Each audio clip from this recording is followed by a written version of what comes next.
اعوذ باللہ من الشیطان الرجیم بسم اللہ الرحمن الرحیم۔ حضرت ابو ذر رضی اللہ تعالیٰ عنہ سے روایت ہے کہ رسول اللہ صلی اللہ علیہ وسلم نے ارشاد فرمایا، جو شخص فجر کی نماز کے بعد جس طرح نماز میں بیٹھتے ہیں اسی طرح دو زانوں بیٹھے ہوئے بات کرنے سے پہلے 10 مرتبہ یہ کلمات پڑھتا ہے، اور ایک روایت میں ہے کہ عصر کی نماز کے بعد 10 مرتبہ پڑھ لیتا ہے تو اس کے لیے 10 نیکیاں لکھ دی جاتی ہیں، 10 گناہ مٹا دیے جاتے ہیں اور 10 درجے بلند کر دیے جاتے ہیں۔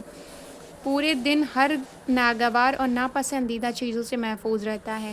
یہ کلمات شیطان سے بچانے کے لیے پہرے داری کا کام دیتے ہیں، اور اس دن شرک کے علاوہ کوئی گناہ اسے ہلاک نہ کر سکے گا۔ ایک روایت میں یہ بھی ہے کہ ہر کلمہ پڑھنے پر اس کو ایک غلام آزاد کرنے کا ثواب ملتا ہے، اور عصر کی نماز کے بعد پڑھنے پر بھی رات بھر وہی ثواب ملتا ہے جو فجر کی نماز کے بعد پڑھنے پر دن بھر ملتا ہے۔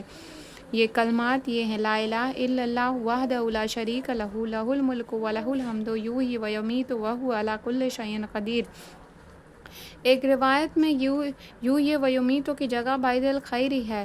ترجمہ: اللہ تعالیٰ کے سوا کوئی معبود نہیں ہے اور اپنی ذات صفات میں اکیلے ہیں، کوئی ان کا شریک نہیں ہے۔